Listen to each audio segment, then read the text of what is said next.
जो भी चाहिए ZEE5 ऐप पर पाइए। बस ZEE5 ऐप डाउनलोड कीजिए और फ्री में देखिए, कभी भी कहीं भी। पुलिस ने बिल्ला को तो अरेस्ट कर लिया, लेकिन उसका फोन कॉन्फिस्केट नहीं किया उन्होंने। मतलब कोर्ट के रिकॉर्ड में भी बिल्ला के फोन का कहीं जिक्र नहीं और ना ही पुलिस स्टेशन में इसका कोई जिक्र है। इसलिए तो मैंने प्लान बनाया, देखा और बता दिया ना उसने फोन वाली बात। तो हमें जल्द से जल्द बिल्ला का फोन ढूंढना चाहिए, क्योंकि उसके फोन के कॉल रिकॉर्ड्स में हमें डेफिनेटली उस कातिल का नाम और उसका नंबर पता लग जाएगा।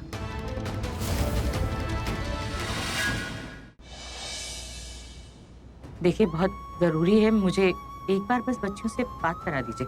नहीं करवा सकती। क्यों बात नहीं करा सकती आप? क्योंकि आपकी दोनों बेटियां घर पे नहीं है। प्रीता पुलिस स्टेशन गई है क्योंकि सृष्टि वहां है। तुम रुको, मैं तुम्हारी हेल्प करता हूँ। तुम जाओ, मुझे हेल्प की जरूरत नहीं है। ओके, सोच लो। कोई जरूरत नहीं है, मैं but I can help you. अब मुझे आ गया है। प्रीता लग जाएगी, आराम से। देखो तो सही। प्रीता ध्यान से देखो। प्रीता, प्रीता मैं कह रहा हूँ मैं हेल्प कर दूंगा। प्रीता, प्रीता। तेरा नाम पुकारे, एक हुए दिन रैन हमारे, हमसे हम ही छिन गए हैं, जब से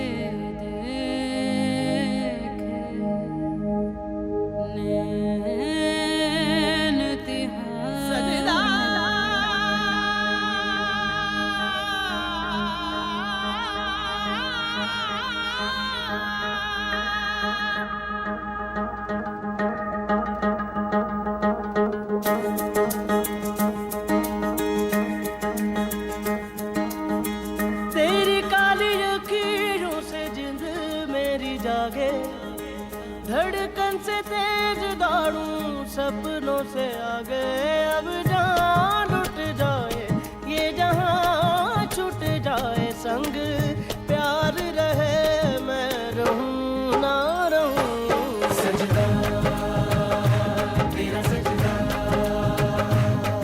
दिन रैन करूं ना चैन करूं, सजदा तेरा सजदा, रखवार करूं मेरी जान करूं, अब जान लुट जाए ये जहां छूट जाए संग, प्यार रहे मैं रहूं ना रहूं, सजदा तेरा सजदा, मैं तेरा सजदा।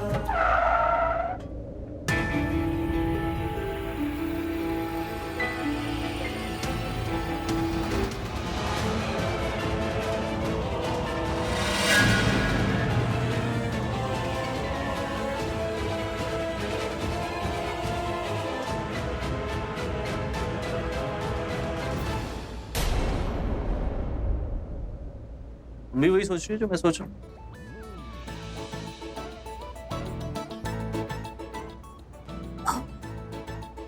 नहीं, मैं कुछ नहीं सोच रही।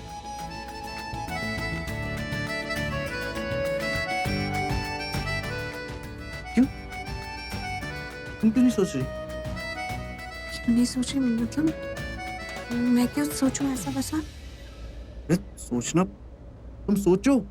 मैं कैसे सोच सकती हूँ? मेरी तो शादी होने वाली, मैं तुम्हारे बारे में कैसे सोच सकती हूँ?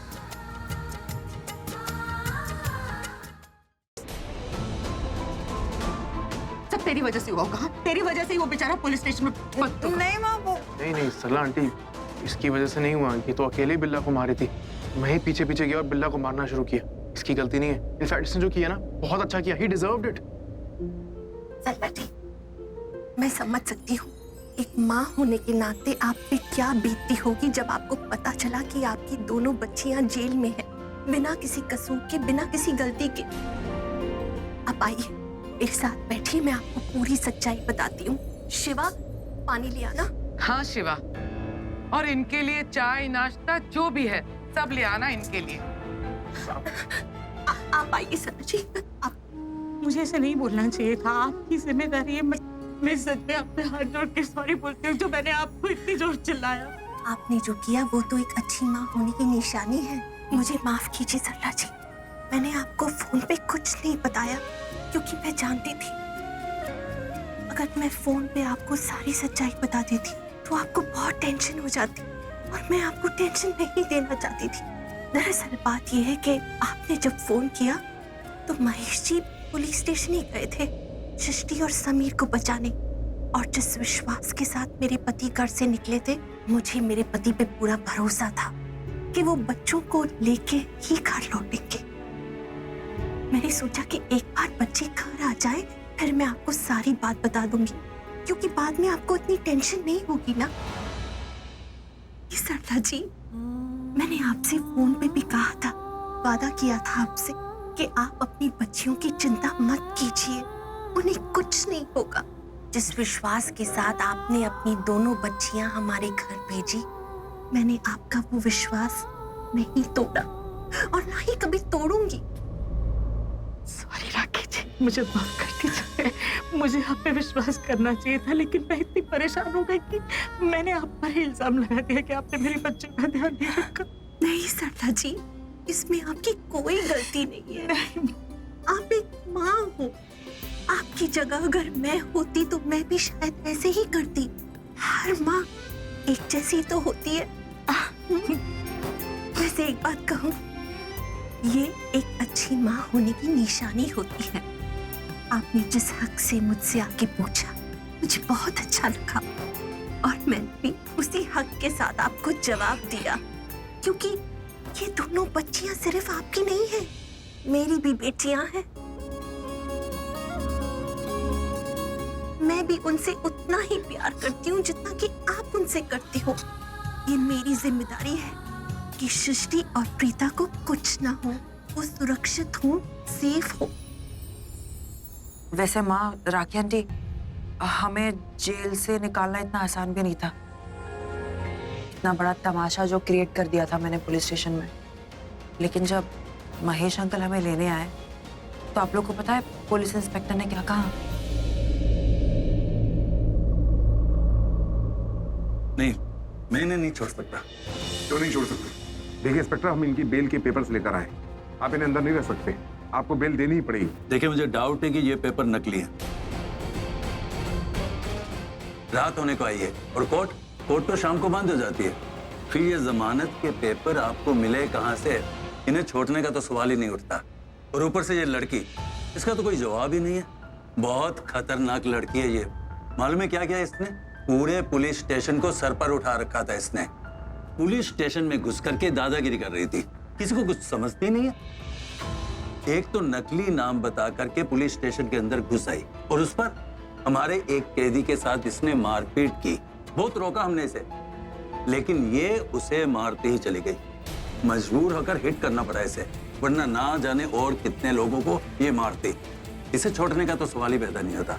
अगर इसे छोड़ दिया तो आप बताइए हमारी इमेज का क्या होगा? लोग क्या कहेंगे? इंस्पेक्टर साहब, कैसी बातें कर रहे हैं आप? ये लड़की आपको इस टाइप की लगती है जो बगैर किसी वजह के मारपीट करती फिरे? हाँ, एक शरीफ घर की लड़की है वो, किसी गलत इरादे से यहाँ नहीं आई थी पुलिस स्टेशन। इमोशनल फूल है, पागल है, बेवकूफ है, बहुत प्यार करती है अपने परिवार से। बिल्ला से नाम पता करने आई थी कि पृथ्वी का मर्डर किसने किया है, ताकि वो अपने परिवार की मदद कर सके। इंस्पेक्टर साहब, कोई भी शरीफ लड़की इतनी रात को पुलिस स्टेशन नहीं आएगी जब उसको ये पता हो कि अगर वो कुछ भी गलत करेगी तो पुलिस उसे भी जेल में डाल देगी। ऐसा काम करने के लिए बहुत हिम्मत चाहिए, बहुत करेज चाहिए। और ये हिम्मत इसने दिखाई सिर्फ अपने परिवार के लिए, क्योंकि ये अपने परिवार से बहुत प्यार करती है। ये मेरी बेटी है। अगर ये आज पुलिस स्टेशन में रहेगी तो मैं भी यही रहूंगा। अगर मेरे बच्चे जेल में रहेंगे तो मैं भी यहां से नहीं जाऊंगा। मुझे अब समझ में आ रहा है कि आपको ये बेल के पेपर नकली क्यों दिखाई दे रहे हैं, क्योंकि आपका तो काम ही हर रोज चोर उचक्कों मक्कारों से और सिर्फ जालसाज लोगों से मिलने का, इसलिए सबको एक ही तराजू में तोल रहे हैं। आज एक मौका दो, दी करण तुम्हारी हेल्प करना चाहता है, उसे मौका तो मैं निकाल देता हूं। तुम दरवाजा खोलोगे तो निकल जाएगा। नहीं,